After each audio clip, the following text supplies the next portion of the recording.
Now, in terms of contribution rate, it depends whether you are Singaporeans or whether you are a foreigner. If you are a Singaporean or PR, what you can contribute, maximum contribution will be 15,300. For foreigner is 35,700. Now, some of you may be thinking, hey, why foreigners so special? How come they can contribute so much? Is it because they're earning more money and so on? The answer is no. Okay. Now, the reason why foreigners has a contribution rate of 35,007 and for Singaporeans PR is only 15,003 is because for us as a Singaporean or PR, you are also contributing to your CPF, which is the 20%. All right. So for CPF, I'm not going to that in details. That can be another webinar, right? But if you work out the numbers, if you base on your CPF contribution, maximum cap and so on, equivalently, we are also having a total of 35,700, similarly to your foreigners. All right. So don't feel that you are having short change as a Singaporean or PR. Okay. Now, after contributing all this money into your SRS, exactly what can we do? There's a few options. These are all the instruments. So everything has to be approved by SRS. All right.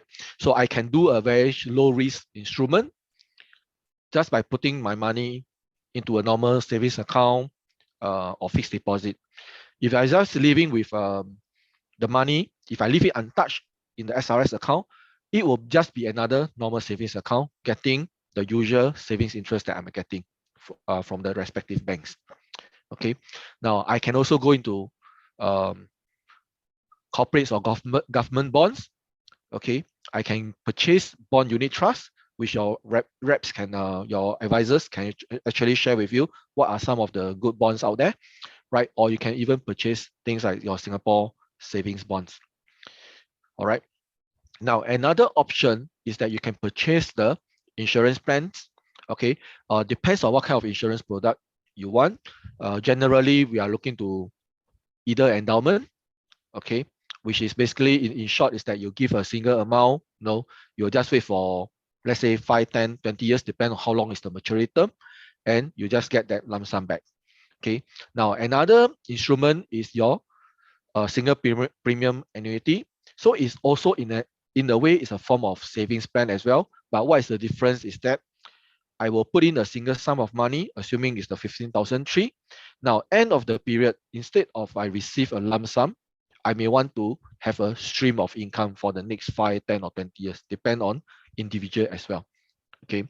Now, for someone who wants something more exciting, you feel that you want more returns as well, you can consider things like single premium ILP, whereby it's a investment linked policy.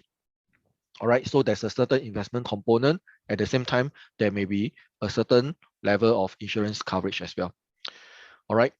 Now, for some of you who feels that all these fixed deposit, bonds, insurance plans are very boring, the returns doesn't excite you, or you feel that you want to do more with your investments, you can always move into things like stocks, unit trusts, REITs, ETF, and so on.